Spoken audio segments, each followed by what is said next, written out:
When it comes to bass culture and sound system, the blues dance is where I really got my musical education.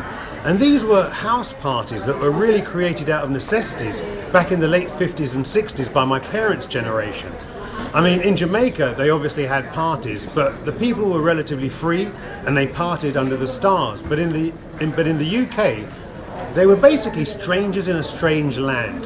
And after a hard week's work, they needed somewhere where they could congregate, express themselves, and get a little news from back home through the music that they were listening to, because the reggae records of that time had a kind of musical reportage quality about them. And you have to understand that in the 50s and 60s, there were no clubs that really cater for these new immigrants. So they'd have these kind of illegal house parties that were usually in basements, they were in smoky rooms, one light bulb, one turntable, a lot of red stripe, and a whole heap of ganja. But they provided a really important social function, because this is where people could really feel free and elevate their spirits after a hard week's work. And it's interesting because they were called blues dances, why I don't know. And also they were called shebeens, which is interesting because shebeen is an Irish word. And if you know what Irish people are like, you'll know that they have a very similar attitude towards life, just like the Jamaicans. And another function that the blues dances provided back in those days was an economic function. Because what would happen is people would get together and say, okay, we're going to have a party around John Brown's house.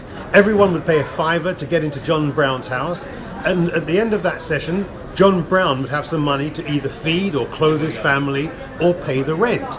So it really provided an economic and social function. As my generation grew up, first generation British-born black, it really became something else, because by that time the music had changed. It was no longer ska and blue beat. It had evolved into reggae music, which was a lot more militant and a lot more politicized, and really provided a soundtrack to how my generation felt about our situation in England. It's interesting because in 21st century UK, it's very hard to find a blues dance these days, and that's really for two reasons. One is the obvious, the police didn't want black people congregating anywhere, especially late at night, playing loud music and smoking ganja. So people found it increasingly difficult to have these parties in residential areas. And besides, when they hit that heavy bass, you could hear it miles away. But also, as we got into the 80s and 90s, another thing happened is that the aspirations of young British-born blacks changed, whereby they wanted the whole kind of bling culture thing. They wanted to show off their fancy clothes. The girls didn't want to come out of clubs with their hair smelling of smoke. So they really moved out of the basements and started going into kind of West End clubs that by this time had started to cater for this new generation of British-born blacks.